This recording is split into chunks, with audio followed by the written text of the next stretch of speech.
In the ancient land of Troezen, a boy named Theseus grew up under the watchful eye of his mother, Aethra. Though he lived a simple life, a great secret was woven into the fabric of his existence.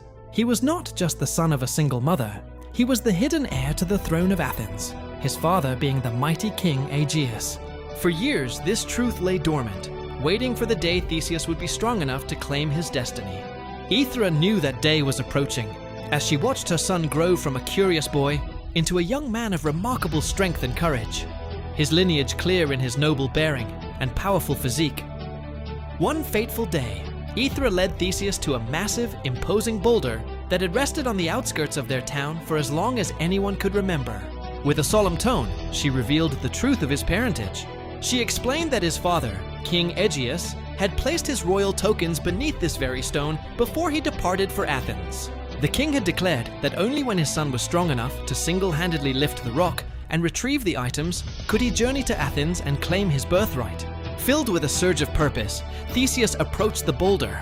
He gripped the cold, rough stone, his muscles straining with immense effort. With a great heave that seemed to shake the earth, he lifted the boulder, revealing a magnificent sword and a pair of sturdy sandals hidden in the hollow beneath. The symbols of his royal legacy were finally in his hands. With the sword at his side and the sandals on his feet, Theseus prepared to leave Troezen. Aethra, her heart a mix of pride and fear, pleaded with him to take the safe sea route to Athens. But Theseus, eager to prove himself a hero worthy of his father's throne, refused.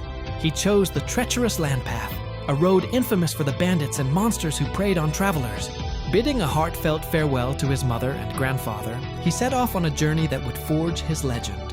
His first challenge came swiftly in the form of Periphetes, the brutal bandit known as the Club Bearer.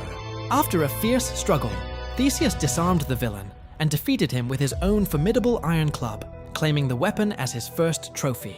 Continuing on his perilous path, Theseus next encountered Sciron, a cruel brigand who guarded the Scironian rocks. Sciron forced travelers to wash his feet, only to kick them off the cliff into the sea, where a giant turtle waited to devour them. But Theseus was no ordinary traveler.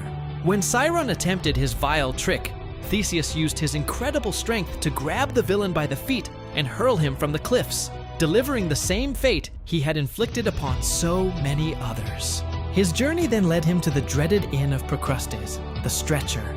This twisted host offered travelers a bed for the night, but he would either stretch his guests or cut off their limbs to make them fit his iron bed perfectly.